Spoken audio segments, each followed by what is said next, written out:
ପାରୁନାହିଁ। ବାଡ଼ି ଆଶ୍ରୟରେ ଏଇ ବାଡ଼ିରେ ମୁଁ ଚାଲେ। ଏ ବାଡ଼ି ମୋ ସାବରସା। ମା ଥିଲେ ସବୁ କଥା ବୁଝନ୍ତି, ଆଉ କାହାକୁ କହିବି ଦୁଃଖ।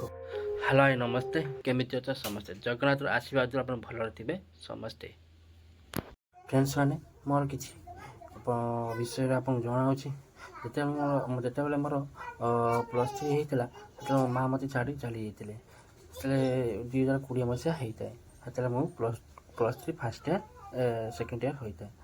ତାପରେ ମୋ ଗୋଡ଼ ଭାଙ୍ଗି ଯାଇଥିଲା। ଗୋଡ଼ ଭାଙ୍ଗିଲା ପରେ ମୁଁ 2 ମାସ କାଳ ମୁଁ କଷ୍ଟ ପାଇଥିଲି।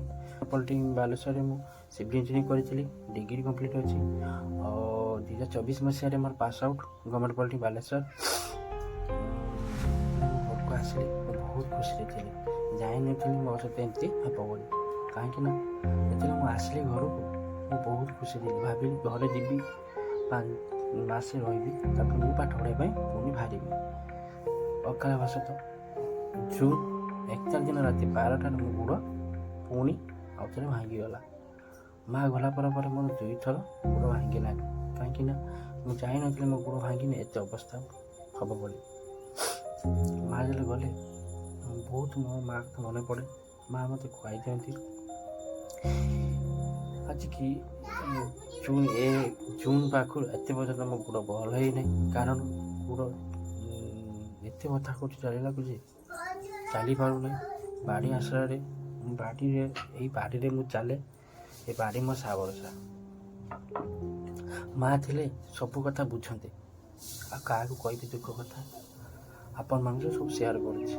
ଜାଣିଛନ୍ତି ମା' ନଥିଲେ ଦୁନିଆରେ କିଛି ନଥାଏ। ମୁଁ ବି ସେୟା ଭାବିଥିଲି। ଯେତେବେଳେ ମୋ ମା' ଥିଲା ନା, ମୁଁ ବହୁତ ଗାଉ ଦେଉଥିଲି।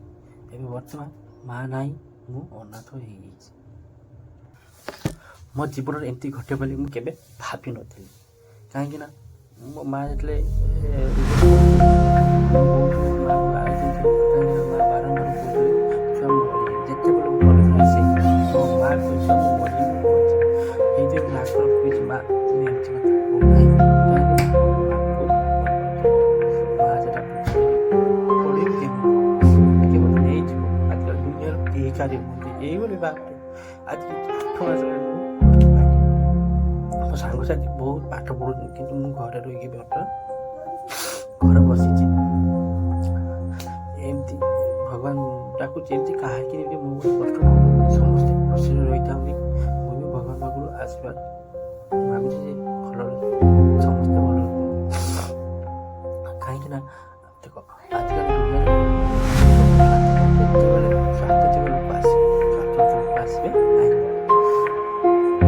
ମା' ମରିଥିଲେ ଯେତେବେଳେ